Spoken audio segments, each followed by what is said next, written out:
Bismillahirrahmanirrahim. Assalamualaikum warahmatullahi wabarakatuh. Alhamdulillah wassalatu wassalamu ala Rasulillah wa ala alihi wa ashabihi wa mawalah. Asyhadu an la ilaha illallah wahdahu la syarikalah wa asyhadu anna Muhammadan abduhu wa rasuluh la nabiyya wa la rasula ba'dah. Wa qala Rasulullah sallallahu alaihi wasallam, "May yuridillahu bihi khairan yufaqihu fid din, amma ba'du." Baik para jamaah, ikhwan dan akhwat yang dirahmati Allah Subhanahu wa taala. Terakhir pada pertemuan yang lalu ya, kita sudah masuk pasal rukun-rukun salat. Ya, kita sudah membahas apa itu rukun dan kita juga sudah membahas sebagian dari rukun salat. Rukun yang pertama itu adalah niat, ya, seperti yang sudah kita bahas. Kemudian al-qiyamu ma'al qudrah, yang artinya berdiri. Jadi berdiri ya, dalam melaksanakan salat fardu itu hukumnya wajib, termasuk bagian dari rukun berdasarkan sabda Nabi Shallallahu alaihi wasallam, "Sholli qa'iman." Salatlah kalian dengan berdiri. Kemudian rukun selanjutnya itu takbiratul ihram. Ya, takbiratul ihram lafadznya ya, bukan mengangkat tangannya. Ya, jadi ini dua hal yang berbeda yang harus kita pisahkan. Ya, jangan sampai kita menganggap takbiratul ihram itu mengangkat tangannya. Dan banyak kasusnya ya. Ya, ketika sholat takbiratul ihram itu mulutnya itu diam gitu. Mulutnya diam tapi tangannya ngangkat. Nah, jadi takbiratul ihramnya di mana? Di dalam hati kah atau di mana? Padahal melafadzkan takbiratul ihram itu hukumnya wajib ya. Minimal kita mendengar untuk diri kita sendiri ya, jangan sampai terlalu keras gitu ya, mengganggu jamaah yang di samping, tidak juga mulutnya diam. Nah, jadi takbiratul ihram itu bagian dari rukun. Ya, jadi bukan mengangkat tangannya. Mengangkat tangan itu nanti hukumnya sunnah. Adapun melafadzkan takbir Allahu Akbar, takbiratul ihram itu hukumnya wajib. Kemudian qiraatul Fatihah. Ya, membaca surah Al-Fatihah. Nah, yang mana landasannya ya dimulai dari takbiratul ihram tadi itu berdasarkan hadis Nabi Shallallahu alaihi wasallam terhadap seseorang yang salatnya suruh diulang sama Rasul. Ya. Irji fasalli innaka lam tusalli. Kembalilah melaksanakan salat karena sesungguhnya kamu belum sholat. Nah, ini Rasulullah sangat memperhatikan sekali bagaimana sholat umatnya. Ya, bagaimana tata cara sholat yang benar, yang sah. Ya, kemudian setelah 3 kali Rasul Shallallahu alaihi wasallam memerintahkan orang tersebut untuk mengulang sholatnya, orang itu minta untuk diajari sama Rasul. Ya, Rasul, alimni, ajarkan saya bagaimana cara sholat yang benar. Baru diajarkanlah sama Rasul Shallallahu alaihi wasallam, yang mana beliau mengatakan, idza qumta ila sholati fakabbir. Kalau kamu ingin melaksanakan sholat, fakabbir, maka bertakbirlah. Maksudnya di sini adalah takbiratul ihram. Summa qra ma tayassara ma'aka minal Qur'an. Kemudian bacalah semampu kamu dari Al-Qur'an. Nah, ini terdapat perbedaan riwayat dari riwayatnya Ibnu Hibban. Ya, adapun Ibnu Hibban dalam riwayatnya summa qra bi ummil Qur'ani. Bacalah bi ummil Qur'an. Ummul Qur'an itu adalah nama lain dari surah Al-Fatihah. Sehingga sebagian ulama, nah, jadi dari perbedaan riwayat inilah para ulama itu berbeda pendapat. Ada yang mengatakan bahwasannya iqra ma tayassara ma'aka minal Qur'an, bacalah semampu kamu dari Qur'an.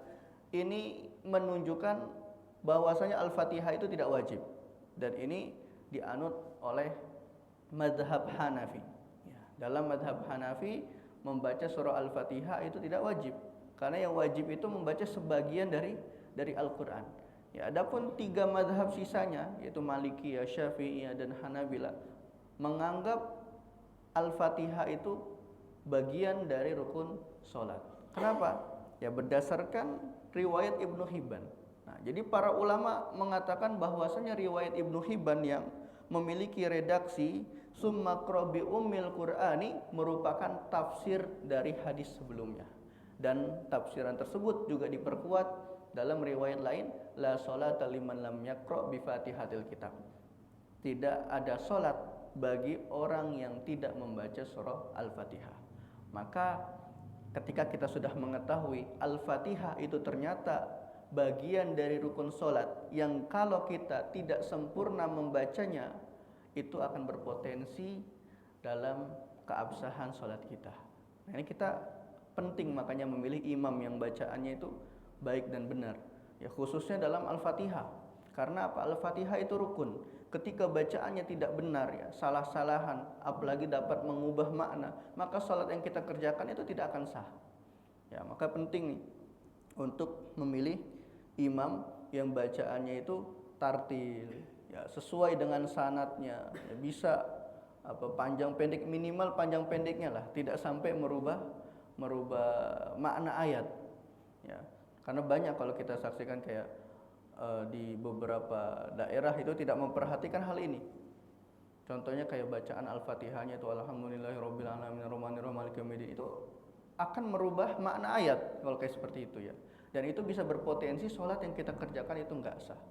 Makmum yang tahu ya, yang paham, yang ngerti bacaan seorang imam yang sedang dia jadikan imam itu tidak sah, dia wajib untuk mufarokoh. Apa itu mufarokoh? Niat sholat sendiri. Ya, meskipun tadinya dia itu berjamaah, ya dia berjamaah, kemudian dia dengar ternyata bacaan imamnya itu salah. Maksudnya dalam masalah Al-Fatihah, ya salah-salah gitu, dapat merubah makna, bahkan tidak sesuai ya panjang pendeknya. Itu dia diwajibkan untuk mufarokoh, untuk memisahkan diri. Ya, jadi ketika dia jadi makmum, dia niat dalam hatinya saya sholat sendiri. Ya sudah, setelah itu dia nggak boleh ngikutin gerakan imam lagi. Meskipun dia masih dalam satu shaf nih, ya masih dalam satu shaf dengan makmum yang lain, karena dia sudah niat mufarokoh, dia nggak boleh ngikutin gerakan imam. Udah, dia fokus dengan gerakannya sendiri, seakan-akan dia sedang sholat sendiri, meskipun ada di barisan jamaah yang sedang melaksanakan sholat. Kenapa? Karena kalau dia lanjutkan sholatnya, sholat dia itu nggak sah. Dia tahu imam yang sedang dia ikuti itu tidak memenuhi rukun sholat, yaitu bacaan Al-Fatihah yang tidak benar. Sehingga kalau dia ikutin malah sholat dia yang batal, yang tidak sah. Ya, lebih baik niat mufarokoh, ya, niat sholat sendiri, kemudian kita memisahkan dari jamaah. Kemudian kalau ada yang bertanya kepada kita yang kok kamu gerakannya beda sendiri, tadi imamnya masih berdiri, kamu udah ruku, udah sujud dan gini, ya kita jelaskan. Ya saya niat mufarokoh. Atau kalau khawatir terjadi fitnah, boleh kita membatalkan sholat. Kalau khawatir terjadi fitnah. Kalau tidak khawatir terjadi fitnah nggak boleh. Karena apa? Membatalkan sholat tanpa uzur itu nggak boleh. Ya. Tapi kalau ada fitnah dikhawatirkan, ya sudah kita batalkan sholat. Ya, pura-pura ke kamar mandi. Ya, tunggu nanti imam atau jamaah itu selesai dari melaksanakan sholat, baru kita masuk melaksanakan sholat sendiri. Atau kalau ada nanti makmum yang masbuk, itu kita ajak untuk sholat jamaah. Nah itu seperti itu. Saking pentingnya ya bacaan surah Al-Fatihah. Ya. Nah khususnya nih banyak ya beberapa masjid yang tidak memperhatikan imam yang punya kriteria yang baik dalam membaca surah Al-Fatihah. Itu dalam tasdid iyyaka itu banyak yang salah. Ada yang tidak ditasdid. Iyyaka na'budu wa iyyaka nasta'in. Wah ini fatal sekali artinya ya. Itu nggak boleh, itu udah beda maknanya. Iyyaka itu menggunakan tasdid. Kalau dalam bahasa Arab itu disebut sebagai domir munfasil, domir yang terpisah, yang artinya itu kamu di sini. Na'budu ini fiilnya, kata kerjanya, kami menyembah. Maksudnya hanya kepadamu lah kami menyembah. Jadi kalau kita hapus itu tasdidnya, jadi iyyaka, itu beda artinya, udah bukan domir lagi, udah bukan kepadamu lagi, sehingga apa? Akan merusak makna surah, ya, akan merusak makna ayat, sehingga berpotensi besar, ya, ketika kita menjadi imam atau ketika kita sholat dengan bacaan yang seperti itu, sholat yang kita kerjakan tidak sah. Nah sekarang coba saya mau tanya kepada ikhwan sekalian, berapa sih total huruf yang ada di dalam surah Al-Fatihah. Totalnya ada berapa huruf di dalam surah Al-Fatihah?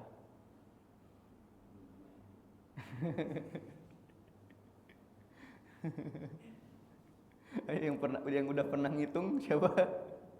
Berapa total huruf dalam surah Al-Fatihah? Ya, kenapa kita harus tahu? Karena kan disebutkan di dalam hadis ya, bagi orang yang tidak mampu membaca surah Al-Fatihah, maka dia mengganti dengan surah yang lain. Ini khusus bagi mu'alaf nih yang baru masuk Islam, belum mampu untuk menghafal Al-Fatihah, silakan baca ayat atau surah yang lain, yang penting ukuran hurufnya itu sama dengan huruf Al-Fatihah. Kalau nggak mampu juga baca surah lain, baca doa atau zikir yang hurufnya itu sama banyaknya dengan huruf surah Al-Fatihah. Nah, yang menjadi pertanyaan, berapa jumlah huruf surah Al-Fatihah? Ya, jadi jumlah huruf surah Al-Fatihah itu 156. 156 huruf jika kita baca dengan qiraah hafaz. Ya, Maliki yaumiddin. Nah, kalau maknya itu panjang, itu berarti 156. Tapi kalau kita pakai riwayat lain yang maknya itu dipendekkan, ya, seperti dalam riwayat Hamzah atau Warash, itu totalnya 155. Ya, jadi nanti dalam masalah Maliki yaumiddin itu ada dua riwayat. Ya, ada yang membacanya Maliki yaumiddin. Ada juga yang bacanya Maliki yaumiddin. Nah, perbedaan riwayat itulah yang menghasilkan perbedaan jumlah huruf dalam surah Al-Fatihah. Ya, kalau kita riwayat Hafs an Asim itu total hurufnya berarti 156. Sehingga kalau kita baca surah Al-Fatihah kurang dari total huruf itu, maka sholat yang kita kerjakan tidak sah. Loh, gimana caranya kok bisa kurang? Ya dengan kita menghilangkan tasdid. Ya, dengan menghilangkan tasdid itu kita sudah menghilangkan satu huruf dari surah Al-Fatihah itu. Ya, termasuk Alhamdulillahi Rob. Ini kan Rob, di sini ada tasdidnya ya. Kita bacanya Robbil Alamin. Oh, itu sudah kurang satu huruf di situ. Itu kita harus kita harus perhatikan tasdid yang ada di dalam surah Al-Fatihah. Jangan sampai kita hilangkan. Karena kalau kurang dari 156 huruf ya Al-Fatihah yang kita baca, dengan menghilangkan tasdid yang ada, maka sholat yang kita kerjakan tidak sah. Nah, ini Masya Allah, saking betul-betul ummul kitab lah, induknya dari Al-Quran ya, terletak di awal. Makanya para ulama sangat memperhatikan surah Al-Fatihah ini di dalam sholat dan menjadikannya sebagai rukun. Ya, Masya Allah ya. Nah, kemudian rukun selanjutnya itu wa bismillahirrahmanirrahim ayatun minha. Ya, setelah kita membahas surah Al-Fatihah itu bagian dari rukun ya, berdasarkan hadis yang diriwayatkan tadi ya, hadis dari orang yang selalu diulang sama Rasul salatnya, Iqra ma tayassara ma'aka minal Qur'an, atau dalam riwayat Ibnu Hibban Iqra bi ummil Qur'ani. Nah, yang menjadi pertanyaan selanjutnya, apakah bismillah itu termasuk ayat dari surah Al-Fatihah atau tidak? Nah, ini kalau kita berbicara basmalah ini bagian dari ayat Al-Fatihah atau tidak, itu konsekuensinya apa? Konsekuensinya basmalah nanti mengikuti hukum surah Al-Fatihah. Ya, kalau kita anggap basmalah itu bagian dari surah Al-Fatihah, maka membaca basmalah juga hukumnya wajib. Maka dari itu pembacaan basmalah ini didapati perbedaan pendapat di kalangan ulama. Ya, jadi enggak semua ulama itu berpendapat basmalah bagian dari surah Al-Fatihah. Ya, hanya sebagian ulama saja. Siapa? Termasuk madhab Syafi'i dan termasuk madhab Hambali. Ya, dua madhab ini menganggap basmalah itu bagian dari surah Al-Fatihah. Kenapa? Ya, berdasarkan hadis Nabi Shallallahu Alaihi Wasallam yang pernah kita bahas pada pertemuan terakhir, Ya, ketika Nabi Shallallahu Alaihi Wasallam itu ngantuk gitu ya. Nah, terus tiba-tiba beliau tuh tersenyum. Nah, para sahabat yang menyaksikan itu bertanya kepada Rasulullah, wahai Rasulullah, apa yang membuatmu tersenyum? Ya, kemudian Rasul Shallallahu Alaihi Wasallam bersabda, anzalat alayya anifan suratun. Ya, barusan turun kepada saya satu surat. Ya, berarti satu surat nih, satu rangkaian surat. Faqara'a, kemudian Nabi Shallallahu Alaihi Wasallam membaca surah yang turun barusan itu, Bismillahirrahmanirrahim, Inna a'tainakal kautsar, terus sampai akhir. Fasholli li rabbika wanhar, inna syani'aka huwal abtar. Ya, sampai akhir. Nah, hadis ini ya dijadikan oleh sebagian ulama termasuk kalangan Syafi'iyah dan kalangan Hanabilah, oh ternyata basmalah itu bagian dari surah. Ya, ternyata basmalah itu bagian dari surah. Artinya ketika dalam surah Al-Kautsar saja basmalah itu bagian dari surah Al-Kautsar, berarti dalam surah Al-Fatihah juga basmalah bagian dari surah Al-Fatihah. Sehingga disimpulkan oleh sebagian ulama, basmalah adalah surah dari setiap surah. Nah, ini sebagian ulama nih. Nah, adapun ulama yang lain itu berpendapat tidak. Ya, bahwasanya basmalah itu bukan surah, tapi basmalah hanya ayat. Betul, basmalah ini ayat dalam Al-Quran, tapi basmalah ini bukan bagian dari ayat setiap surat. Dia hanya ayat pemisah antara satu surah dengan surah yang lain. Dan ini yang diambil oleh Hanafiyah dan Malikiyah. Sehingga dalam madhab Maliki membaca basmalah itu hukumnya makruh dalam sholat. Ya, jadi betul-betul kalau dalam madhab Maliki itu tidak membaca basmalah. Karena apa? Hukumnya makruh. Dan ini juga berdasarkan perbuatan Ahlul Madinah. Ya, karena Imam Malik dalam kaidah usul istinbatnya, ya, pengambilan hukum, menyimpulkan hukum, itu diantara yang digunakan oleh Imam Malik adalah fi'lu ahlil Madinah, perbuatan masyarakat Madinah pada zaman itu. Ya, di zamannya Imam Malik, beliau tidak pernah melihat satu imam pun yang membaca basmalah. Jadi beliau tidak pernah melihat satu imam pun di Madinah membaca basmalah di awal sholat. Sehingga di situ disimpulkan oleh Imam Malik membaca basmalah hukumnya makruh. Nah, kemudian adapun pendapat yang mengatakan bahwasanya basmalah itu bagian dari surah Al-Fatihah, konsekuensinya adalah membaca basmalah wajib.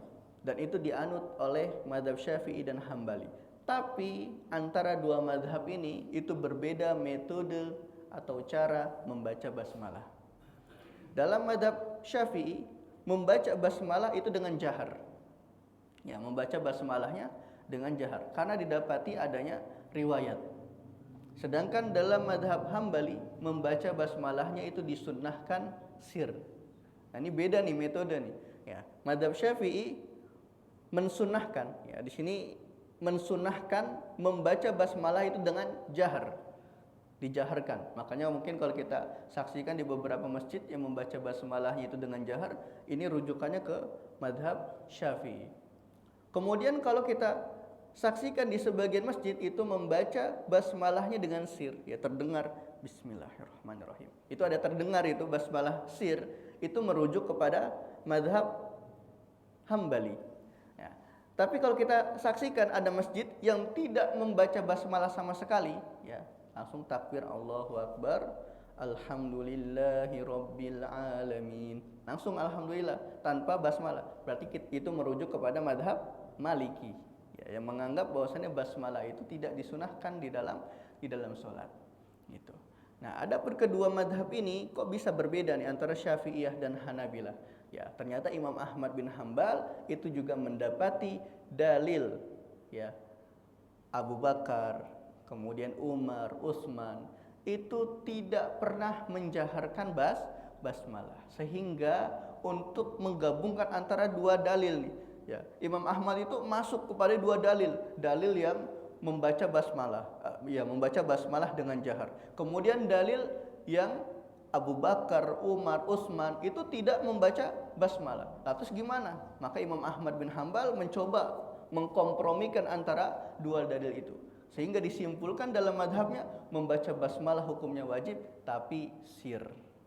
Nah, itu kesimpulannya. Adapun dalam madhab Syafi'i, ya barangkali dalam madhab Syafi'i itu belum mendapati hadis yang tadi, ya Abu Bakar, Umar, Utsman itu tidak menjaharkan basmalah, sehingga mereka tetap berdalil dengan apa yang mereka ketahui saja. Dan ini termasuk salah satu sebab terjadinya perdebatan atau perselisihan di kalangan ulama ketika antara satu riwayat itu tidak sampai ke alim, ya, seorang alim. Jadi ada riwayat yang tidak tersampaikan kepada alim yang satu dengan alim yang lain.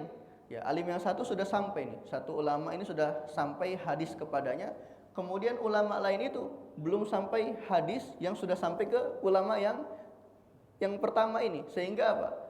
Beliau itu menghukumi sesuatu dengan apa yang beliau ketahui, dan yang satunya juga menghukumi sesuatu berdasarkan apa yang sudah beliau dapatkan dari riwayat-riwayat yang ada. Ya, contohnya seperti puasa Syawal, ya, dalam madhab Maliki itu hukumnya makruh.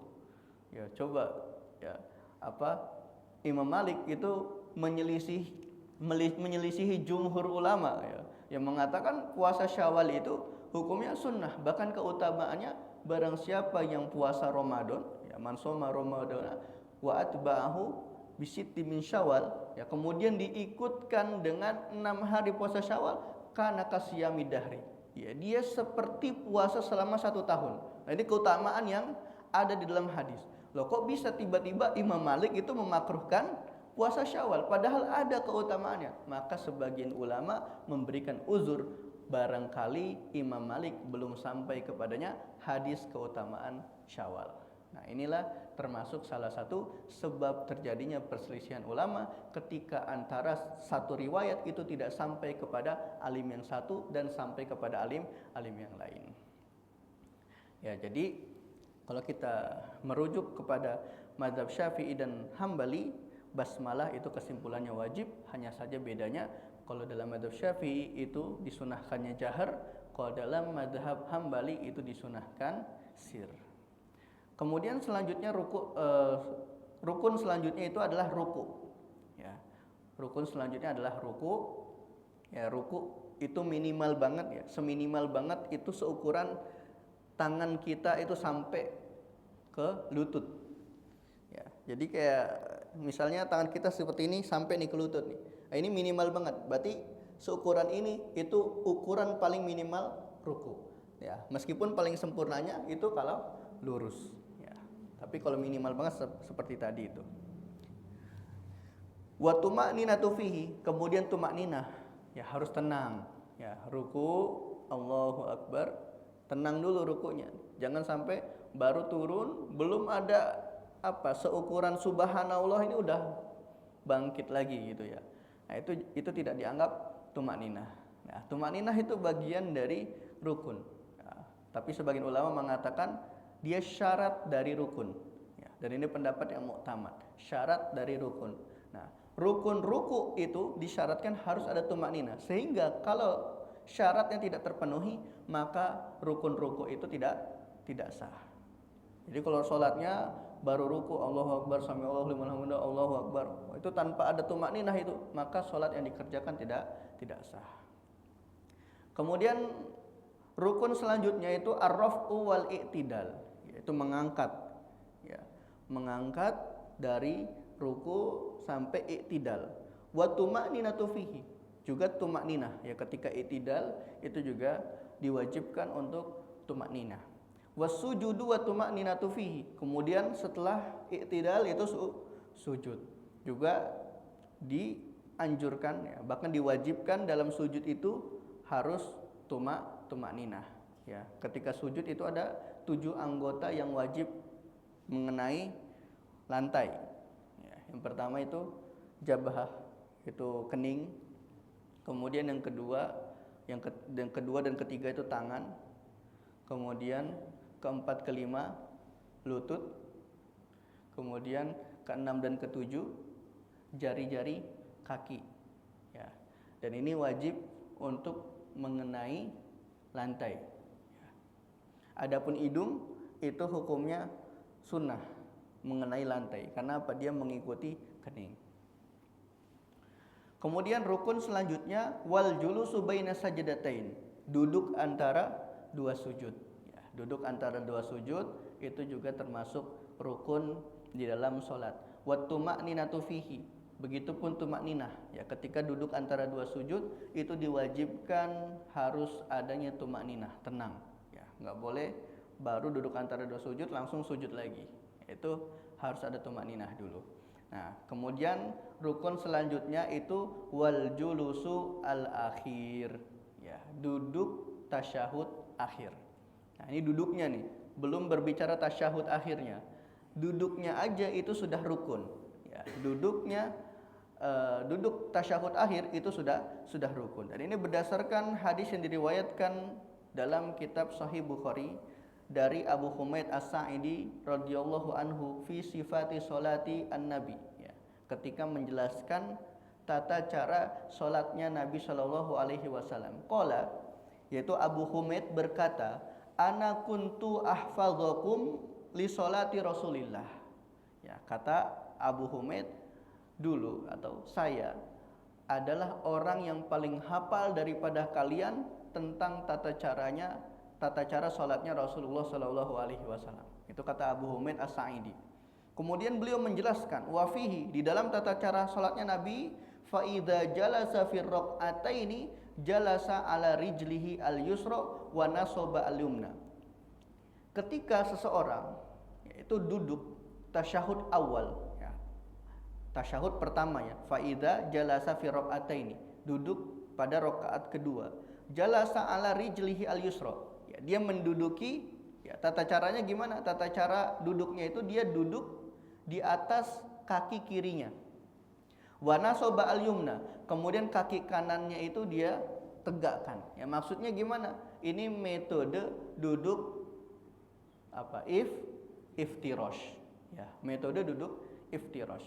Nah, jadi ketika kamu sedang ada pada tasyahud awal, kata Abu Humaid As-Sa'idi, maka duduklah seperti duduk iftirash. Ya. Wa idza jalasa fi raq'atil akhir, dan ketika seseorang itu duduk pada tasyahud akhir, qaddama rijlahu al-yusra. Ya, kaki kirinya itu dimajukan sedikit. Yang tadinya dia dudukin, ya, pada rakaat awal, ya, pada tasyahud awal itu dia dudukin, ya, duduk iftirash. Dia majukan sedikit kaki kirinya, sehingga apa? Kaki kirinya itu tidak didudukin, ya. Qaddama rijlahu al-yusra wa nasaba al-ukhra. Adapun yang kanan tetap dalam keadaan tegak. Wa qa'ada ala maq'adatihi, ya. Kemudian dia duduk di ubin, ya. Itu metode duduk tawarruk. Nah, dalam hadis ini itu Abu Sa'id atau Abu Humaid As-Sa'idi, ya, menjelaskan ketika seseorang sedang berada pada tasyahud awal, maka duduklah dengan duduk iftirash. Sedangkan kalau kamu sudah sampai ke tasyahud akhir, ya, duduk tasyahud akhir, maka duduklah dengan cara tawarruk. Nah, yang menjadi pertanyaan, bagaimana kalau sholat yang dikerjakan itu hanya 2 rakaat? Itu kan tadi yang disebutkan oleh Abu Humaid ini kalau sholatnya 4 rakaat, ya. Kalau 4 rakaat tasyahud awal itu dia iftirash, tasyahud akhir itu tawarruk. Nah, gimana kalau misalnya sholatnya cuma 2 rakaat seperti sholat sunnah, sholat subuh, ya, nggak ada tasyahud awalnya. Nih, duduk apa yang harus kita kerjakan? Ternyata antara 4 mazhab itu berbeda. Dalam masalah duduk itu dari mazhab Hanafi, mazhab Maliki, mazhab Syafi'i, dan mazhab Hambali itu punya caranya masing-masing. Ya, kita bahas dari mazhab Hanafi. Dalam mazhab Hanafi, tasyahud awal dan tasyahud akhir itu duduknya dengan cara tawarruk. Ya. Jadi dalam mazhab Hanafi, tasyahud awal saja itu sudah duduk tawarruk.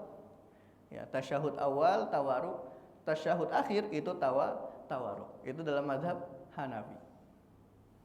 Kemudian yang kedua, madhab Maliki. Ya, madhab Maliki itu kebalikan dari madhab Hanafi. Kalau madhab Hanafi, tasyahud awal dan tasyahud akhir tawarruk. Ya. Dalam madhab Maliki, tasyahud awal dan tasyahud akhir itu iftirash. Ya, meskipun kita melaksanakan 4 rakaat nih, ya tasyahud awal itu iftirash, tasyahud akhir juga iftirash. Dan ini saya banyak menyaksikan di Sudan. Ya, jadi di Sudan kalau sholat 4 rakaat itu mereka tetap iftirash. Tetap iftirash. Nah, itu dalam madhab Maliki. Dalam madhab Syafi'i itu dirinci. Ya, dalam madhab Syafi'i dirinci. Kalau sholatnya 4 rakaat, maka tasyahud awal itu iftirash dan tasyahud akhir juga tawarruk. Ya. Tasyahud awalnya iftirash, tasyahud akhirnya tawarruk. Kalau sholat yang dikerjakan itu 2 rakaat, dalam madhab Syafi'i tasyahud akhir itu tawarruk. Ya, jadi kaidah yang digunakan dalam madhab Syafi'i, tasyahud yang diakhiri dengan salam maka tawarruk. Ya, duduk yang dikerjakan adalah tawarruk. Ya, misalnya kita ada di tasyahud akhir, tapi tidak diakhiri atau tidak, setelahnya itu tidak salam. Maksudnya gimana? Kita mau melaksanakan sujud sahwi karena tadi ada kesalahan di dalam sholat. Nah, maka tasyahud akhir yang kita kerjakan yang dengan niat kita ingin melaksanakan sujud sahwi itu duduknya iftirash, enggak tawarruk. Karena apa? Setelahnya bukan salam. Ya, sujud sahwi dulu, baru setelah itu duduknya tawarruk, baru setelah itu salam. Nah, jadi kaidahnya dalam mazhab Syafi'i, duduk tahiyat, duduk tasyahud yang diakhiri setelahnya salam itu duduknya tawarruk. Nah, kemudian yang terakhir mazhab Hambali. Ya, dalam mazhab Hambali itu juga dirinci. Kalau 4 rakaat, ya salatnya 4 rakaat, maka tasyahud awalnya itu iftirash, tasyahud akhirnya tawarruk. Nah, tapi kalau salatnya 2 rakaat dalam mazhab Hambali itu tasyahud akhirnya dengan iftirash. Ya, jadi ini keragaman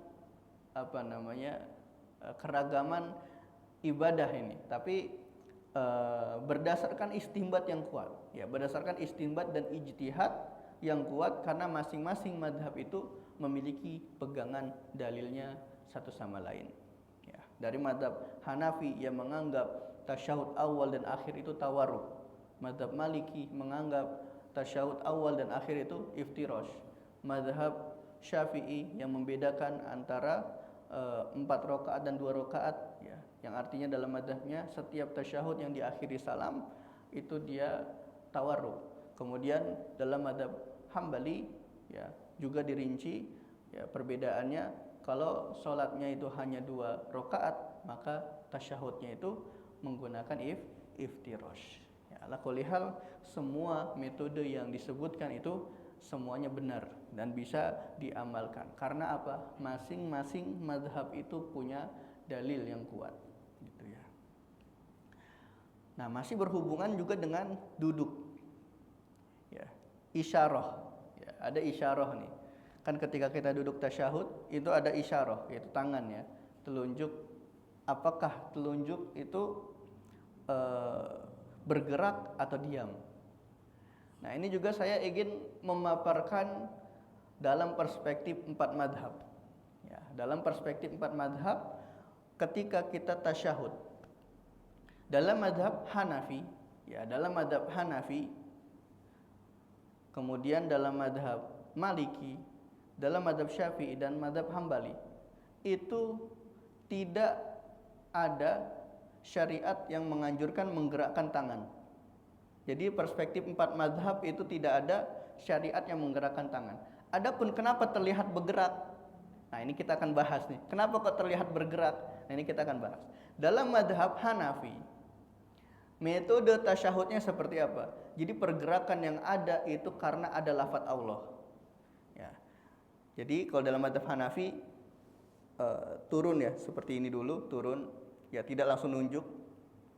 Ya, at-tahiyatu lillah salawatu. Enggak, dari asyhadu alla. At-tahiyatu lillahi salawatu thayyibatu assalamualaikum nabi asyhadu alla ilaha illallah wa asyhadu anna muhammadan abduhu wa rasuluh. Itu turun ya, setelah menyebutkan asyhadu alla ilaha illallah ya, ada lafaz Allahnya di situ. Nah, setelah itu turun sampai akhir.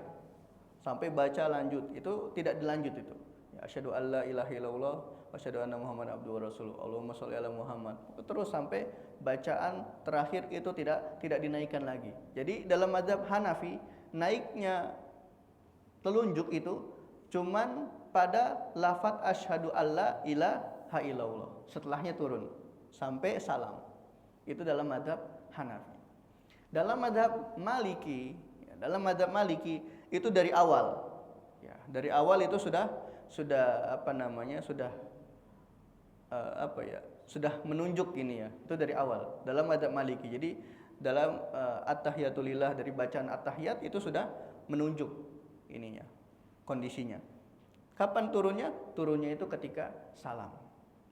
Nah, dalam mazhab Syafi'i, perspektifnya mazhab Syafi'i itu naiknya sama ketika lafaz asyhadu alla ilaha illallah. Tapi bedanya dengan mazhab Hanafi, ya, mazhab Hanafi itu turun sampai salam. Kalau mazhab Syafi'i naik ya, kemudian ya sampai salam baru turun. Ya, itu dalam mazhab Syafi'i. Nah, dalam mazhab Hambali, nah disebutkan di dalam kitab Al-Mughni karyanya Ibnu Qudamah, mazhab Hambali itu naik setiap ada nama Allah. Ya, at-tahiyatu lillah wa salawatu thayyibatu assalamu alayka ayyuhan nabiy wa rahmatullahi wa barakatuh assalamu alaykum asyhadu alla ilaha illallah wahdahu la syarikalah wa asyhadu anna muhammadan abduhu wa rasuluh. Allahumma sholli ala Muhammad wa ala ali Muhammad kama shallaita ala Ibrahim wa ala ali Ibrahim innaka Hamidum Majid wa barik ala Muhammad wa ala ali Muhammad kama barakta ala Ibrahim wa ala ali Ibrahim innaka Hamidum Majid. Terus pokoknya dalam mazhab Hambali itu kapan naik? Ketika ada lafaz Allah Subhanahu wa taala. Nah, sehingga pergerakan itu ya di dalam hadis itu kan disebutkan yuharrik. Maksudnya yuharrik di sini apa? Yuharrik di sini maksudnya adalah menggerakkan ketika ada isyarah lafaz Allah Subhanahu wa taala. Nah, ini cara menunjuk dalam perspektif empat mazhab. Kemudian kalau kita ingin mengatakan mana pendapat yang paling kuat, hadisnya mana yang paling kuat? Sebagian ulama itu mentarjih dan merojihkan metodenya Imam Malik. Ya, jadi sebagian ulama itu ada yang mentarjih, merojihkan pandangannya Imam Malik. Yang artinya apa? Metode Imam Malik itu sudah nunjuk dari awal. Ya, sudah nunjuk dari awal dan tidak digerak-gerakkan. Nah, ini pendapat yang paling sahih dan pendapat yang paling kuat. Karena memang dalam masalah isyarah, ya dalam masalah isyarah ini, ya kalau kita teliti itu ada sekitar 11 riwayat. Ya, ada sekitar 11 riwayat hadis yang menjelaskannya. Ya, 10 riwayat itu tidak menjelaskan menggerakkan jari, 1 riwayat itu menjelaskan menggerakkan jari. Hanya saja para fuqaha, para ahli fikih itu menafsirkan penggerakan jari di sini yang dimaksud adalah isyarah ketika menyebut nama Allah Subhanahu wa taala. Nah, ini dia sekilas sedikit ya tentang metode tasyahud. Ya, karena termasuk juga nih sesuatu yang diperdebatkan di kalangan masyarakat gitu ya. Dan yang perlu diedukasi lagi ya sebenarnya. Yang perlu diedukasi di masyarakat luas itu jangan sampai nih perbedaan-perbedaan ini itu disandarkan kepada ormas. Ini kurang tepat gitu ya. Ya, kalau nanti ngangkat tasyahud jarinya itu ketika asyhadu alla ilaha illallah itu NU. Ya, kalau enggak Muhammadiyah. Nah, enggak kayak gitu. Gitu ya. Begitupun ketika menjaharkan basmalah, nah berarti NU. Kalau membacanya sir atau tidak membaca sama sekali itu Muhammadiyah.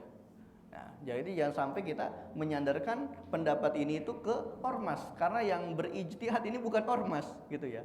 Perdebatan ini sudah terjadi sejak berabad-abad yang lalu. Nah, maka kita sandarkanlah pendapat ini kepada qailnya, kepada yang berbicara ya kalau misalnya dalam sebuah mazhab itu tidak dianjurkan mensirkan bacaan basmalah, ya kita sandarkan kepada madhabnya seperti Hambali. Karena apa? Ulama 4 madhab ini hidupnya itu lebih dekat dengan zaman sahabat, ya. Sehingga yang kita lihat itu, ya, yang kita jadikan rujukan adalah para ulama salaf. Siapa itu ulama salaf? Itu sahabat, tabi'in, dan tabi'in. Sedangkan para a'immah, para imam-imam madhab inilah termasuk dari ulama salaf. Kenapa? Mereka hidup di zaman tabi'in. Ya, jangan sampai nih kita menyandarkan sebuah perkataan itu ke ormas gitu ya. NU, Muhammadiyah, Persis dan lain sebagainya. Karena ini bukan pendapat mereka. Mereka itu hanya menukil saja dari hasil produk yang sudah jadi, yang sudah diijtihadkan oleh para mujtahid mutlak di zaman dahulu. Itu termasuk imam 4 madhab. Ya, Allahu a'lam bishawab. Ini jam berapa? 5:30 ya. Masih lanjut ya? Ya. Kita lanjut lagi. Ya, rukun yang selanjutnya adalah tasyahud. Ya, tadi duduk tasyahudnya itu rukun. Nah, tasyahudnya juga rukun. Ya, tasyahudnya. Wa tasyahudu fihi maksudnya adalah tasyahud akhir. Ya, tasyahud awal itu nanti beda lagi. Ya, tasyahud awal itu tidak termasuk rukun. Karena apa buktinya?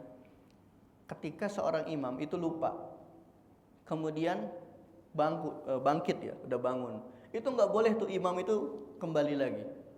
Ya, jadi kalau ada imam yang lupa tasyahud awal, udah tegak berdiri, kemudian makmumnya bilang subhanallah, terus imamnya turun lagi, maka salatnya batal. Karena apa? Karena tasyahud awal itu hukumnya sunnah. Kemudian qiyam berdiri itu hukumnya wajib, ya, termasuk rukun. Ketika kita sudah sampai ke yang wajib, kemudian kembali ke yang sunnah, maka akan membatalkan sholat. Ya, jadi ketika nanti ada imam yang lupa tasyahud awalnya itu kelewat, udah biarin aja.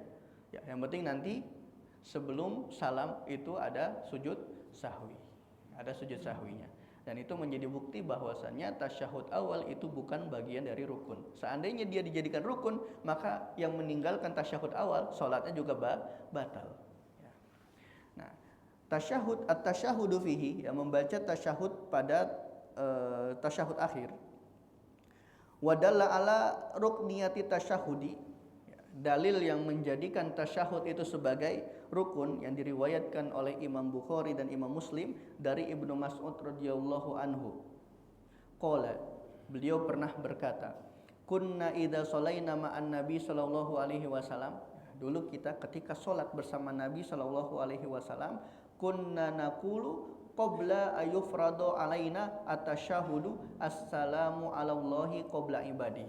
Nah, jadi dalam hadis ini itu disebutkan dari Ibnu Mas'ud radhiyallahu anhu, dulu kita ketika sholat bersama Nabi dan belum diwajibkan membaca tasyahud, ya, saat itu membaca tasyahud itu belum diwajibkan.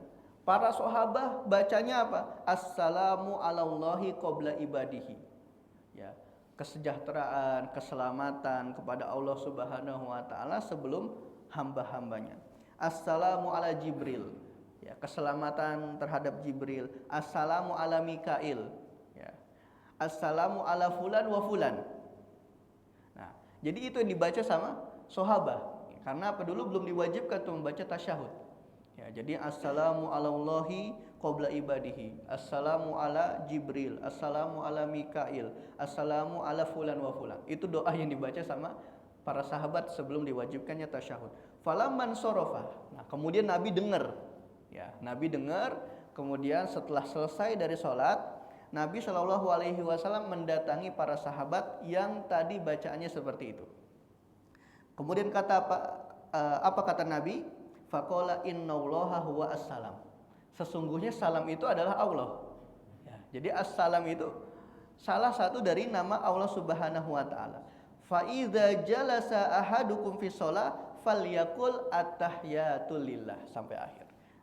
Itu diluruskan sama Rasul Shallallahu Alaihi Wasallam. Jadi ketika kalian sedang tasyahud, ya, kalian sedang tasyahud, ya, idza jalasa ahadukum fi sholati falyaqul, maka katakanlah at-tahiyatu lillah.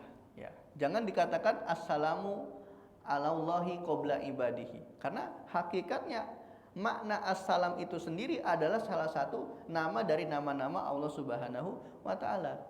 Ya, jadi bacalah at-tahiyatu lillah. Nah, di sini dapat diambil kesimpulan fal yakul, ada fiil mudore, kata kerja mudore dalam bahasa Arab yang kemasukan lamul amr. Ya, fal yakul. Ya, buktinya apa? Dia menjadi jazm, disukunkan. Maka ini termasuk salah satu bentuk perintah yang artinya al aslu fil amri lil wujub. Kalau kita kembali kepada kaidah usul fikih, pada asalnya perintah itu menunjukkan wajib, ya, menunjukkan kewajiban. Sehingga membaca tahiyat, ya, tasyahud ketika di rakaat terakhir itu juga hukumnya wajib. Ya, maka disebutkan di dalam kitab wa huwa assalam ai huwa ismun min asma'illahi ta'ala kila ma'nahu. Ya. Kenapa kok sahabat inisiatif gitu bacanya assalamu alallahi qabla ibadihi?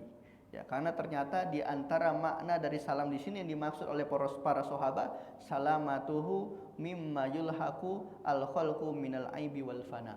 Ya, keselamatan dan keterhindaran Allah Subhanahu wa taala dari sifat-sifat kekurangan-kekurangan dan ketidakabadian makhluk terhadapnya.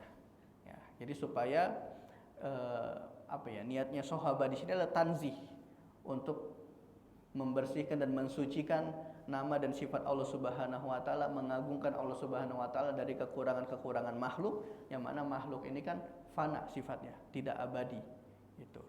Nah, jadi ala kulli hal dari hadis tersebut dapat kita simpulkan membaca tasyahud pada rakaat terakhir itu hukumnya wajib, karena Rasul Shallallahu Alaihi Wasallam memerintahkannya dengan sigo fal yakul, maka katakanlah at-tahiyatu lillah sampai akhir.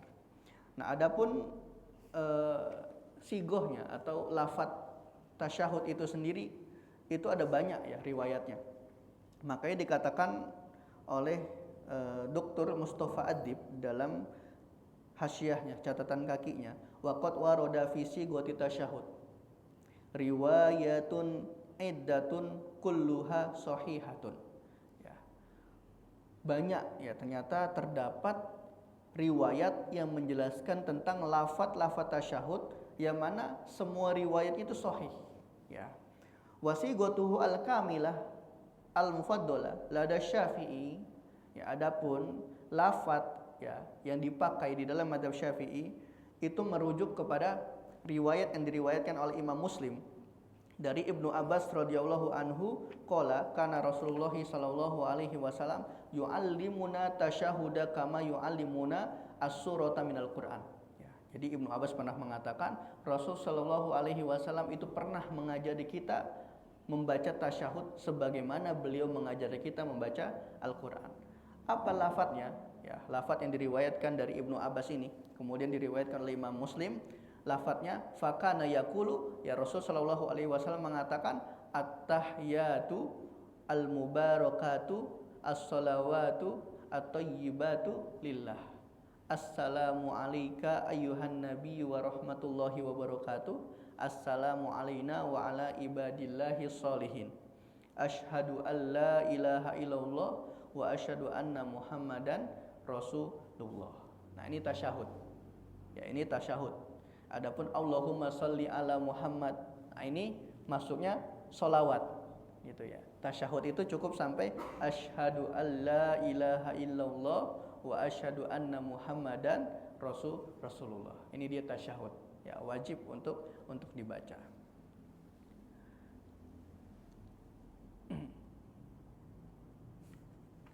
Ya. Kemudian rukun selanjutnya. Kita lanjut lagi ya. Rukun selanjutnya setelah tasyahud itu sholawat. Ya, membaca sholawat di tahiyat akhir itu juga termasuk rukun sholat. Nah, jadi rangkaiannya itu di tasyahud akhir itu duduknya rukun. Kemudian bacaan tasyahudnya rukun. Kemudian bacaan sholawatnya juga rukun. Dan ini berdasarkan dalil ya, innallaha wa malaikatahu yusholluna 'alan nabi ya ayyuhalladzina amanu shollu 'alaihi wa sallimu taslima. Ya, sesungguhnya Allah malaikatnya, ya Allah dan malaikatnya itu berselawat kepada Nabi Shallallahu alaihi wasallam. Maka Allah Subhanahu wa taala mengatakan ya ayyuhalladzina amanu, wahai orang-orang yang beriman, shollu alaihi, bersalawatlah kalian kepada Nabi Muhammad sallallahu alaihi wasallam, wasallimu taslima. Salamlah kalian setelah itu, ya setelah sholat, dengan sebaik-baiknya salam. Nah, sedikit kita berbicara tentang sholawat. Apa sih makna sholawat? Sholawat itu apa sih maknanya? Jadi sholawat itu, ya kalau dari Allah Subhanahu wa taala kepada hambanya, ya ketika sholawat itu disandarkan kepada Allah, yang artinya apa? Allah bersolawat kepada Nabi Muhammad. Nah, berarti di sini yang bersolawat kepada Nabi Muhammad siapa? Allah. Nah, makna sholawat di sini adalah, ya sebagian ulama menafsirkan makna sholawat di sini adalah rahmah. Ya, jadi ketika Allah bersolawat kepada Nabi, maksudnya Allah di sini merahmati Nabi Shallallahu Alaihi Wasallam. Ini pendapat yang pertama. Pendapat yang kedua, ya ini pendapat yang paling rojih, ya pendapat yang paling kuat adalah sana'ullahi alaihi fi mala'il a'la. Dan ini ditafsirkan oleh mayoritas ulama. Tafsiran definisi sholawat yang paling sahih ketika disandarkan kepada Allah Subhanahu Wa Taala. Jadi ketika Allah bersolawat kepada hambanya, artinya adalah sana'ullahi alaihi, Allah memuji hambanya tersebut fi mala'il a'la, di hadapan makhluk yang paling mulia, yaitu siapa? Malaikat. Ya, jadi ketika Allah bersolawat kepada Nabi, artinya Allah Subhanahu wa taala memuji para nabi di hadapan siapa? Para malaikat. Nah, jadi solawat kalau dari Allah kepada hambanya artinya adalah pujian. Ya, pujian di hadapan makhluk yang agung.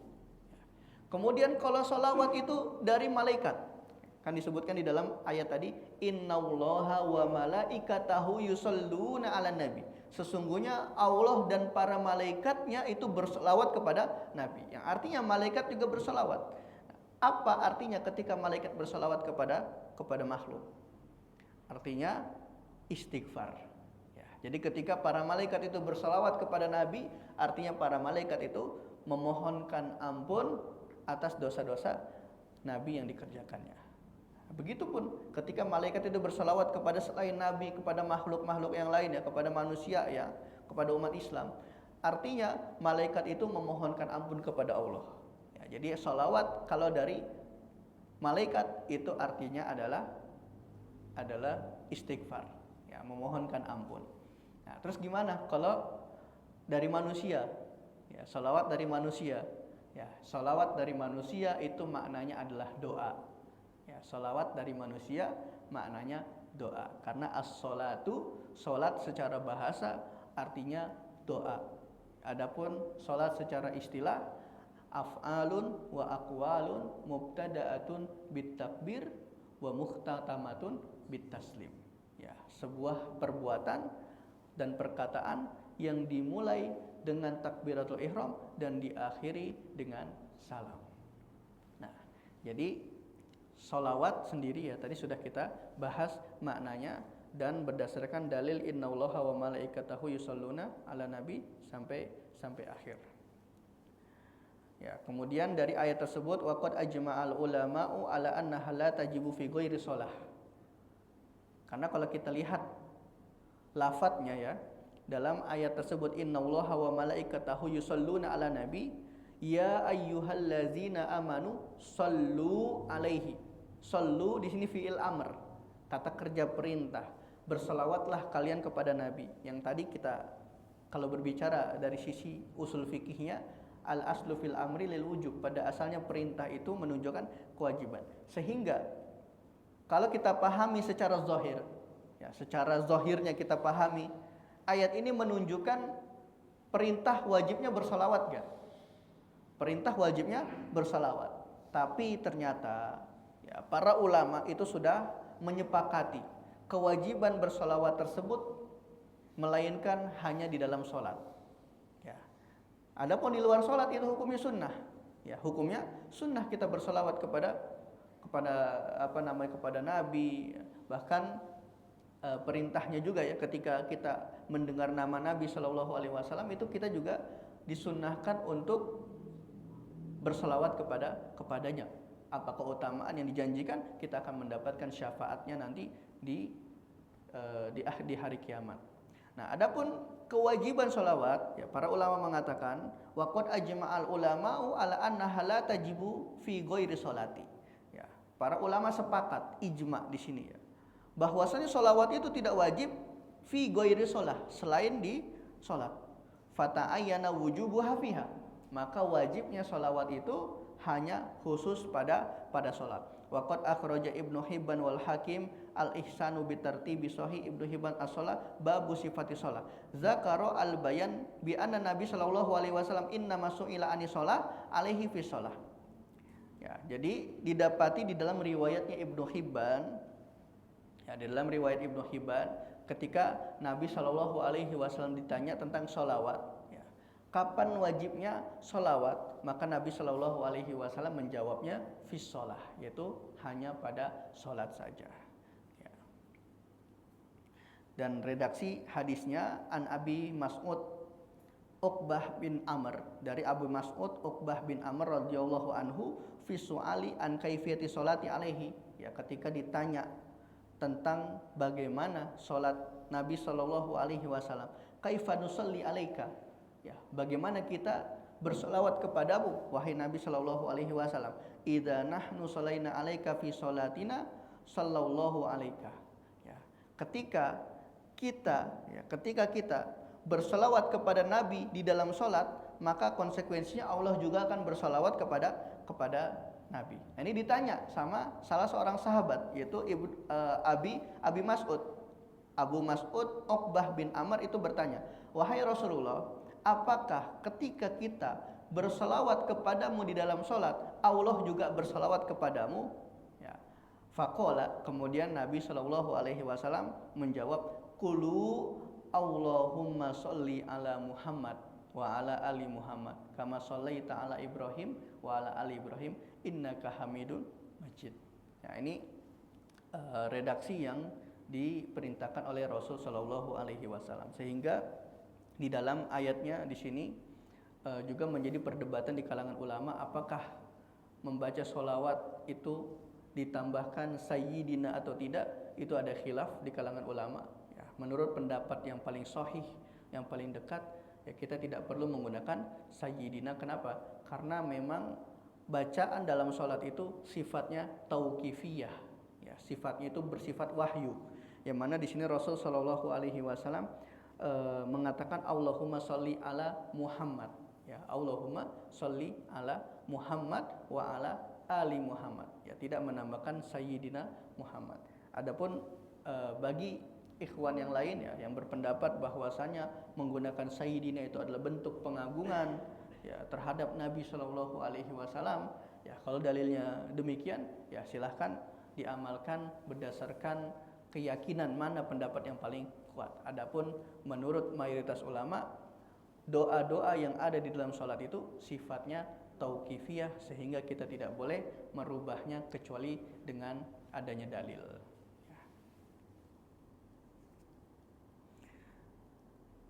Ya, mungkin nanggung kita habisin aja sedikit, ya, tinggal sedikit lagi. Ya, kemudian rukun selanjutnya adalah taslimatu al-ula, salam yang pertama. Ya, salam yang pertama itu rukun. Salam yang kedua hukumnya sunnah. Ya, jadi yang rukun itu adalah salam yang pertama. Kemudian rukun selanjutnya niyatu al-khuruji minas sholah, niat keluar dari sholat. Nah, meskipun ini bukan pendapat yang muktamad di dalam madhab Syafi'i. Ya, pendapat yang paling sahih, niat keluar dari sholat ketika salam itu hanya sunnah saja, tidak diwajibkan, tidak menjadi rukun. Nah, kemudian yang terakhir watartibu al-arkani ala ma zakarna. Yang terakhir adalah mengerjakan sholat dengan susunan yang tertib seperti yang tadi sudah kita sebutkan, dari takbiratul ihram sampai salam. Karena apa? Yang namanya sholat itu ketika Rasul Shallallahu Alaihi Wasallam menjelaskan adalah af'alun wa aqwalun mubtada'un bi at-takbir wa muhtatamatun bi taslim. Ini menjadi dalil bahwasannya rangkaian sholat yang dimaksud dalam syariat itu adalah amalan dan perkataan yang dimulai dari takbiratul ihram terus beriringan sampai ke salam. Jadi sifatnya ini semua sudah tauqifiyah berdasarkan dalil yang ada, ya berdasarkan wahyu yang disampaikan dari Allah Subhanahu wa taala melalui malaikat Jibril, kemudian diajarkan kepada nabi kita Nabi Muhammad SAW, kemudian beliau mengajarkan kepada para sahabat dan sampai ke kita sampai zaman ini. Ya, barakallahu fikum, semoga bermanfaat. Ya, barangkali ada yang ingin ditanyakan.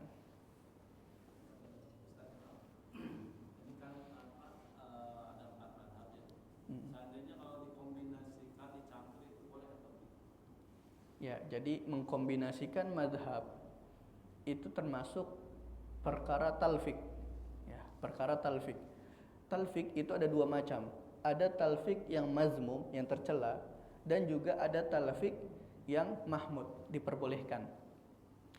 Ketika kita mengkombinasikan antara satu madhab dengan madhab yang lain, itu kita lihat dulu kombinasinya. Kalau ternyata ada pandangan yang kontradiktif antara satu dengan yang lain, itu akan berpotensi ketidaksahan ibadah yang kita kerjakan. Contoh, talfik yang tercela. Contoh ya, dalam madhab Syafi'i, anjing itu hukumnya najis.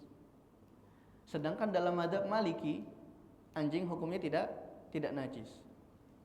Ya, kita berbicara satu sisi di anjingnya dulu nih, ya najis atau tidaknya. Kemudian kita pindah nih ke wudu. Dalam madhab Syafi'i, wudu itu cukup sebagian usapan sudah sah. Tapi dalam madhab Maliki, wudu itu wajib seluruh kepala. Nah, ada seseorang yang baru menyentuh anjing, ya otomatis najis gitu kan, kalau dalam pandangan madhab Syafi'i, dan tidak najis kalau dalam madhab Maliki. Kemudian dia sholat, dia wudu, wudunya pakai tata cara madhab Syafi'i, maka di sini tidak sah wudunya. Karena apa? Ya, kelihatan dia ngambil yang mudah-mudahnya saja. Ya, dari madhab Maliki dia ngambil tidak najis. Dari madhab Syafi'i dia ngambil ya wudu cuman sebagian kepala saja sudah sah. Sehingga sholat yang nanti akan dia kerjakan dari wudu itu tidak sah. Karena apa? Dia talfik, menggabungkan antara satu pendapat dan pendapat lain yang di sana itu ada kontradiktif gitu. Ya, dalam madhab Syafi'i anjing itu najis, sehingga kalau kita mau pakai wudunya cara madhab Syafi'i, tentu kita harus mengambil hukum najis anjing tersebut. Kita harus sucikan dulu pakai 7 kali basuhan, salah satunya menggunakan tanah. Baru setelah itu kita boleh wudu pakai madhab Syafi'i. Gitu. Jadi untuk talfik sendiri menggabungkan satu dengan yang lain madhab itu dilihat kondisinya. Ada yang diperbolehkan dan ada yang tidak. Yang diperbolehkan contohnya seperti apa Ustadz? Contohnya seperti zakat. Ya, dalam masalah zakat. Zakat ini kan menurut mayoritas ulama ya, Malikiyah, Syafi'iyah dan Hanabila, nggak boleh tuh zakat pakai uang. Ya, itu tidak diperbolehkan. Yang namanya zakat itu ya harus pakai makanan pokok. Ketika kita di Indonesia makanan pokoknya beras, ya kita wajib pakai beras. Nggak boleh kita bayar zakat pakai uang. Adapun dalam madhab Hanafi itu diperbolehkan. Karena apa? Alasannya dalam madhab Hanafi, di zaman dulu itu nggak semuanya orang itu membutuhkan makanan pokok. Ya barangkali keperluan mereka dalam hal-hal yang lain, sehingga uang itu lebih bermanfaat baginya. Sehingga dalam madhab Hanafi itu diperbolehkan zakat menggunakan uang. Tapi ternyata takaran zakat antara jumhur dengan Hanafi itu berbeda, gitu ya. Hanafi itu lebih besar takaran zakatnya. Nggak kayak jumhur. Kalau jumhur ulama kan zakatnya ya lebih ini ya, satu sok doang gitu ya. Lebih kecil, lebih sedikit. Ya. Kalau dalam mazhab Hanafi itu kurang lebih zakat itu sekitar 3 sok. Ya, per orang itu 3 sok. Dan ini sangat ya mungkin mahal ya, lebih mahal. Nah, boleh nggak kita bayar zakat pakai uang tapi takarannya pakai takaran jumhur? Nah, ini kan termasuk talfik gitu kan ya, menggabungkan. Jumhur padahal nggak boleh tadi tuh bayar pakai uang. Nah, kalau kita mau merujuk ke mazhab Hanafi, tentu takarannya itu lebih besar daripada takaran jumhur. Nah, tapi ini kita balik. Kita pakai takaran jumhur dan kita bayarnya juga pakai uang. Boleh atau enggak kayak gini? Nah, maka menurut ulama kontemporer gitu ya, diteliti kembali, talfik yang seperti ini itu diperbolehkan. Karena apa? Ada ilat, alasan yang kuat, yaitu barangkali orang zaman sekarang ini enggak semuanya itu butuh beras gitu. Ya, kebutuhan anak untuk beli popok gitu ya, atau untuk bayar sekolah dan lain sebagainya. Sehingga apa? Para ulama kontemporer membolehkan membayar zakat menggunakan uang meskipun dengan takaran jumhur ulama. Nah, ini contoh dari talfik yang diperbolehkan. Ya, untuk mengetahui mana talfik yang diperbolehkan atau talfik yang tidak, rumusannya kembali kepada satu hal. Ketika menggabungkan antara satu madhab dengan madhab yang lain ya, comot-comot satu madhab dengan yang lain dengan tujuan mengambil kemudahannya saja, keringanannya saja, maka ini termasuk talfik yang tercela dan tidak diperbolehkan. Allahu a'lam bishawab.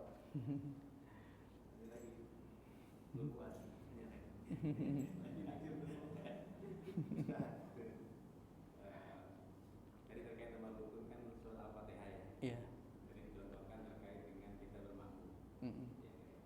Bagaimana dengan kita sholat sendiri, kemudian bacaan kita yakini belum benar lah gitu ya. Tapi kemudian kita nggak mau belajar. Itu gimana? Maka kita akan berdosa. Ya, ketika kita yakin nih bacaan kita tuh belum sesuai, ya, belum memenuhi syarat dari kesahan sholat kita ketika kita melaksanakan sholat sendiri, dan kita tidak mau untuk belajar, maka kita akan berdosa. Karena apa? Ini urusannya dengan sholat. Ya, karena sholat ini adalah ibadah yang nanti akan ditanya pertama kali ya, akan dihisap oleh Allah Subhanahu Wa Taala di akhirat kelak. Sehingga kita akan rasa percuma kita melaksanakan sholat gitu. Karena apa? Ternyata sholat yang kita kerjakan itu nggak sah gitu. Pertama dari bacaannya yang kurang pas gitu ya, bacaan panjang pendeknya atau rukun-rukunnya tadi, termasuk khususnya Al-Fatihah. Ini Al-Fatihah ini sangat krusial, sangat penting sekali gitu. Jadi kalau kita belajar tahsin itu, yang paling pertama difokuskan minimal gitu. Minimal kalau belum bisa membaca Al-Quran secara tartil satu Al-Quran, minimal Al-Fatihahnya. Ya, minimal Al-Fatihah. Karena kan metodenya talaki gitu ya. Jadi misalnya nanti ada di sini ada alhamdulillah ada Ustadz Fajar gitu ya, bisa belajar dari Al-Fatihahnya dulu sama Ustadz Fajar. Ya, nanti kalau sudah dapat sertifikat lolos, nah berarti itu sudah bisa menjadi imam gitu ya. Iya, sudah boleh sholat sendiri. Ya, tapi kalau belum dapat sertifikat lolos, ya sebisa mungkin harus berjamaah ya bersama imam yang kompeten. Tentu berjamaahnya juga harus dengan imam yang bacaannya juga baik. Bukan yang bacaannya sembarangan, enggak. Itu karena akan berpotensi kerusakan sholat kita. Ini apalagi nih ikhwan sekalian semua dan bahkan ibu-ibu di bawah itu sudah tahu Al-Fatihah itu bagian dari rukun sholat, sehingga tidak ada lagi uzur. Oh, Ustaz kan saya nggak tahu. Udah nggak ada uzur sekarang. Sekarang semuanya udah tahu gitu ya. Jadi apa? Kewajiban untuk belajar ya minimal mentartilkan bacaan surah Al-Fatihah itu hukumnya wajib.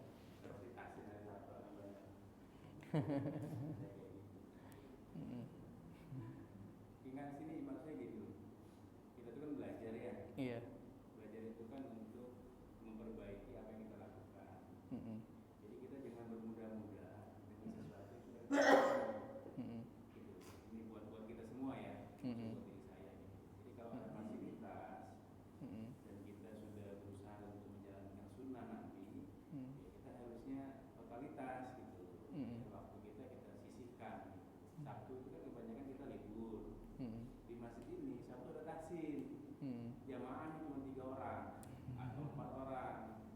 Padahal saya tahu kalau ikut juga bacanya belum benar. Gitu loh. Saya bukan buat orang lain, buat diri saya gitu. Jadi kita jangan bermudah-mudah dengan usaha tadi. Jangan sampai nanti terlihat kita itu ibadah, tapi ternyata ibadah kita tidak catat sebagai ibadah gitu berarti ya. Iya. Saya sih menghimbau aja, silakan jamaah hari Sabtu pagi pada subuh kita ada tahsin yang mengajar Ustadz Fajar, ya, orang yang punya kompetensi ya. Iya. Nah, kalau ada yang salah, salahnya Ustadz Fajar kan? Iya. Iya. Ya, itu buat kita semua ya. Iya. Karena kita sayang, maka kita memberitahukan kita semua seperti itu. Iya. Jadi sisihkan waktu untuk kita belajar. Iya. Nah, Masya Allah di sini ada fasilitas ya buat ikhwan sekalian, juga bisa diinformasikan ke tetangga-tetangga, ke teman-temannya gitu. Setiap hari Sabtu pagi ya, Ustaz. Iya. Ada kajian tahsin ya, untuk memperbaiki bacaan Al-Qur'an kita, minimal surah Al-Fatihah tadi. Itu minimal banget ya. Lebih itu lebih afdol ya, karena hukum mempelajari tahsin ya, meskipun hukum mempelajari tahsin itu hukumnya fardu kifayah ya, mempelajari tahsin itu hukumnya fardu kifayah. Kalau sudah ada yang bisa, maka yang lain gugur. Tapi mengamalkannya itu fardu ain, gitu ya. Jadi mau nggak mau kita harus belajar tahsin. Jadi secara tidak langsung itu tahsin itu hukumnya fardu ain. Ya meskipun para ulama mengatakan hukum mempelajari tahsin fardu kifayah, tapi mengamalkannya itu fardu ain. Ya kita kan mau baca Quran gitu ya. Nah berarti setiap kita baca Quran itu ya diwajibkan kita untuk membaca sesuai dengan makharijul huruf yang tepat gitu ya. Kemudian panjang pendek ya, tajwidnya yang tepat juga gitu kan. Karena apa? Yang kita baca ini adalah wahyu ya, bukan perkataan manusia. Maka perlu kita untuk mengagungkan Al-Qur'an ini, wahyu ini, dengan cara apa? Dengan cara membacanya dengan tartil ya. Warattilil Qur'ana tartila. Yang mana Allah Subhanahu wa taala berfirman, bacalah Al-Qur'an dengan tartil ya, sesuai dengan tajwidnya, sesuai dengan makharijul hurufnya. Dan alhamdulillah di masjid kita ini ya, Masjid Jarakosta ini memfasilitasi para ikhwan sekalian yang ingin belajar tajwid gitu.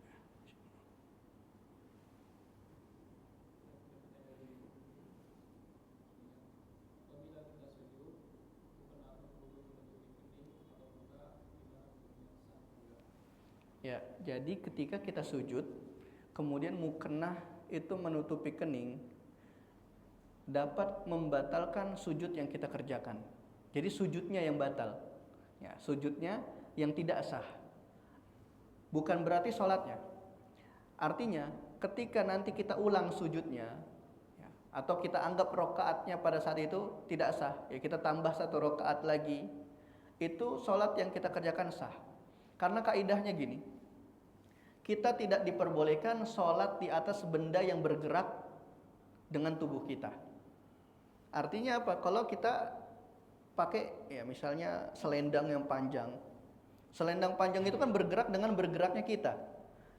Kemudian ketika kita sujud, selendang itu berada di tempat sujud kita dan kening kita itu bertepatan dengan selendang yang kita pakai. Maka sujud yang kita kerjakan itu nggak sah.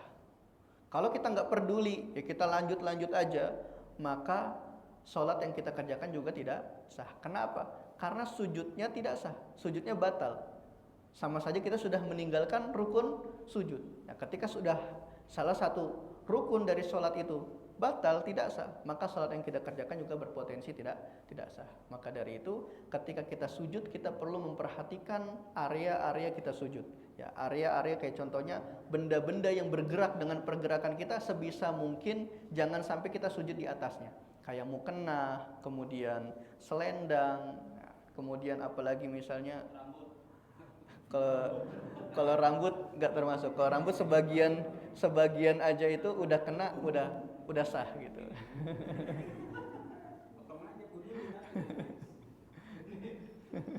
Iya, jadi tadi ya kaidahnya ya. Jadi kalau ada ya kita sujud di atas yang sesuatu tersebut itu bergerak dengan pergerakan kita, maka sujud yang kita kerjakan tidak sah. Ya, kita perlu untuk memperhatikan hal tersebut. Barakallahu fikum. Iya. Iya. Banyak yang kita tinggalkan diri kita ketika sholat berjamaah. Bacaan yang pertama untuk sholat itu apa? Bismillah, apa baca Al-Qur'an, apa Anas, apa Falaq. Mohon diterangkan. Coba gimana Pak, diulang pertanyaannya? Bacaan pertama sholat itu apa? Yang pertama itu apa? Bismillah, apa Anas, apa Qur'an, apa Falaq. Apa yang pertama itu? Maksudnya? Bacaan sholat. Bacaan sholat maksudnya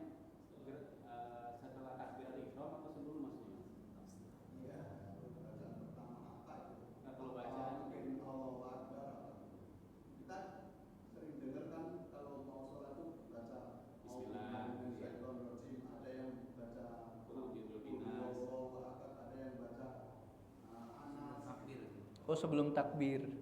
Ya, sebelum takbir. Oh. Ya, bacaan sebelum takbir itu takbiratul ihram. Nggak ada lagi yang lain itu. Nggak ada yang lain.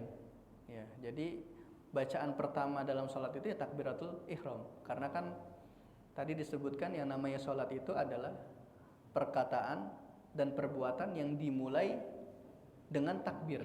Nah, jadi bacaan yang pertama dalam sholat itu adalah takbiratul ihram. Gitu. Ya. Adapun kayak tadi baca apa kulhu sebelum takbir itu tidak ada anjurannya, ya, tidak disunahkan. Tapi kalau sewaktu-waktu dilakukan, tidak didawamkan, itu juga tidak boleh. Tergantung alasannya dulu. Karena saya belum pernah mendapati ada redaksi yang menganjurkan hal tersebut. Iya. Jadi ketika kita ingin mengamalkan suatu ibadah, ya tentu kita harus merujuk kepada dalilnya dulu, ada atau tidak, gitu. Atau minimal banget kita coba lihat redaksi para ulama, ada nggak ulama yang membolehkan atau menganjurkan. Ketika ada yang menganjurkan atau membolehkan, kita lihat alasannya, apa alasannya. Gitu. Jadi kita tidak bisa berkreasi dalam masalah ibadah. Ya tentu kita harus merujuk kepada dalil. Gitu. Kata guru saya bagus katanya.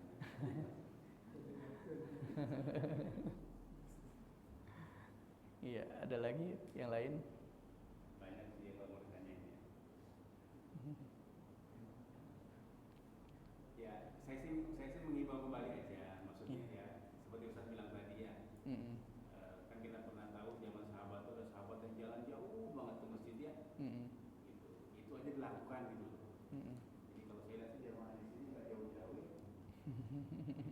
Jadi ya kalau bisa sih gitu. Iya. Biar apa yang kita siarkan itu kemudian subur gitu ya Ustaz ya. Iya. Karena itu juga kebutuhan kita. Iya. Itu sih dari saya yang terakhir untuk Iya. hari ini. Insyaallah. Juga mungkin para jamaah bisa ngajak teman-temannya juga untuk ikut baik kajian tahsin atau kajian ahad gitu ya. Karena kan Nabi SAW pernah bersabda, man sanna sunatan hasanatan falahu ajru mislu fa'ilihi. Ya, barang siapa yang mengajak kepada kebaikan, ya kemudian dikerjakan sama orang yang diajak, maka orang yang mengajak itu akan mendapatkan pahala dari orang yang mengerjakan tanpa mengurangi takaran pahala orang yang mengerjakan. Jadi sama, tapi double. Bedanya apa? Orang yang ngajak itu dapatnya beberapa kali lipat gitu. Misalnya diajak nih, ada yang ngajak, ayo kita kajian tahsin. Ya, yang ikut itu ada 3 orang. Nah berarti yang ngajak itu dia dapat berapa? Pahala dia ditambah 3 orang lagi. Wah, masya Allah.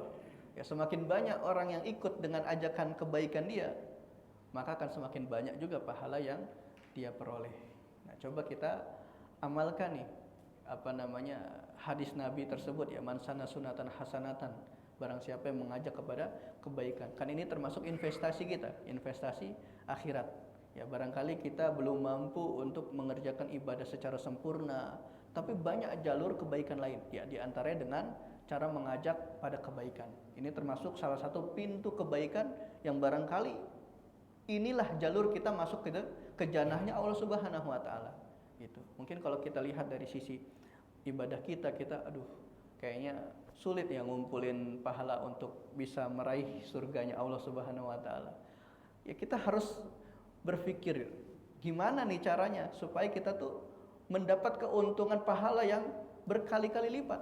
Ternyata Nabi Muhammad SAW pernah memberikan tips dan trik. Ya, bisnis aja ada triknya gitu ya. Maka untuk meraih pahala besar juga ada triknya. Ternyata di antara triknya itu cukup kita mengajak orang-orang melakukan kebaikan, maka kita akan mendapatkan pahala dari orang-orang yang mengikuti kebaikan tersebut. Masya Allah. Ya, coba kita sebarkan ya kebaikan-kebaikan yang ada di masjid ini. Kita sama-sama memakmurkan masjid ini. Ya, insya Allah semua itu juga kita akan mendapatkan pahala yang besar, pahala yang mengalir, apalagi sampai diamalkan ke generasi-generasi selanjutnya, ke anak, ke cucu, ke cicitnya lagi terus, dan program ini masih berjalan. Masya Allah, kita yang pernah andil di sini itu akan terus mendapatkan pahala yang mengalir meskipun kita sudah tiada di bumi ini. Ya mungkin kita cukupkan ya sampai sini, kita akhiri. Barakallahu fikum. Alhamdulillahirabbil alamin. Wal asri innal insana lafi khusr illa allazina amanu wa amilus solihati wa tawassaw bil haqqi wa tawassaw bis sabr. Selebihnya saya kembalikan kepada MC. Assalamualaikum warahmatullahi wabarakatuh.